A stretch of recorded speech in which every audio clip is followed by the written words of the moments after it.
My life before Reality Church, I actually attended a church as a kid growing up. I attended all the youth ministries. I did everything with our church and my family, and through everything, I never made any connection. I never felt anything. It just was almost like it was empty to me. When I finally went to college, I started to dabble again with going back to church and meeting new people who were on that track, and the problem was that the people who were on that track weren't necessarily the best for me. They were judgmental and they were pushing me in directions and telling me I wasn't good enough.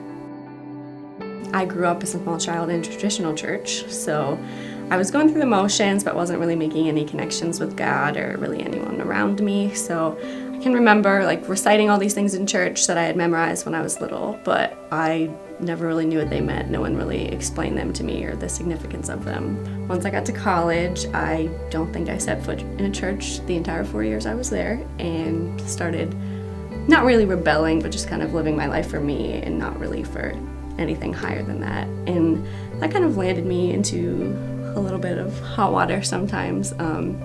I was basically towards the end of my senior year, kind of freaking out about going into the world, and so I was kind of clinging to anyone who would give me attention, and I landed myself in a very abusive relationship. So I remember after I finally got the courage to end that, I was calling out to God for the first time that I can remember in years, and I was like, Lord, I cannot do this anymore, so I'm going to put this in your hands, and whenever you find me the right man, when you set me on the right path for my life, then I will be ready. I ended up coming to Reality Church. At that point in my life, I just got my first true teaching job. I was going crazy with that. I was also starting my master's, and I just purchased a house. And to be honest, I had everything going for me, and I was in the worst part of my life.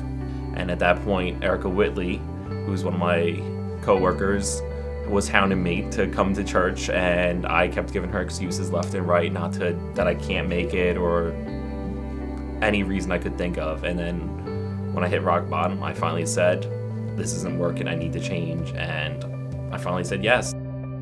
I was invited to Reality Church by my brother and my sister-in-law, and I started coming with them a few times, and I really liked it, I really enjoyed it. But when they stopped coming for a little bit because they just had a baby, I was kind of disconnected because I'm a very shy, quiet person, so I wasn't really making friends very well. And then one Sunday after church, Erica Whitley also stopped me and invited me to her life mission group. And that's, I guess, when I started making some real connections with real friends. And that's when it really, really hit home for me.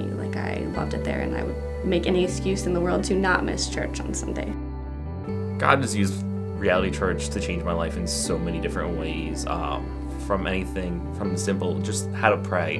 Before I came here, I didn't really know how to pray, what to say or anything, and just listening to everyone at church pray, and then everyone praying in life mission group, and just picking up little tips and tricks and everything, I started to become better at it. And it was just little things like that has just changed my life. And then my first time actually attending our small group in our life mission group, I met Casey. We actually shared a Bible together, and at that point, I felt nothing.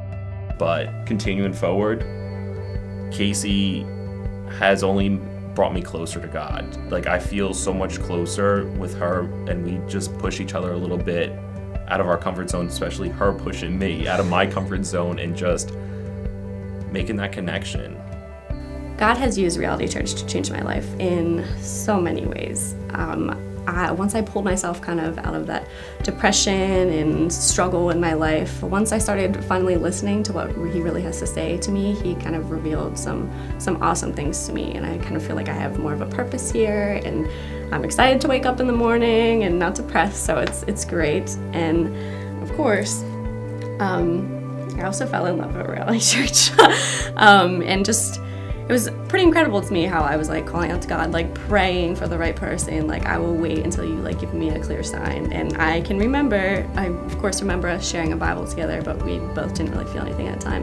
And then a couple weeks later, the first time I sat next to him at church, the whole sermon I was looking at him oh, and I'm I can marry this guy. And I had no idea who he was, anything about him. I didn't even know his last name. But it was totally confirmed for me, and I was still like processing in my head. I was like, this is just you thinking that, and you're thinking crazy stuff. And then weeks later, we were on a date, and next thing I know, Scott is down on one knee in front of the entire church. It's just so incredible to me. I still can't believe it. So. Yeah. I think it's been pretty clear that God has just pushed us together this entire time. I agree.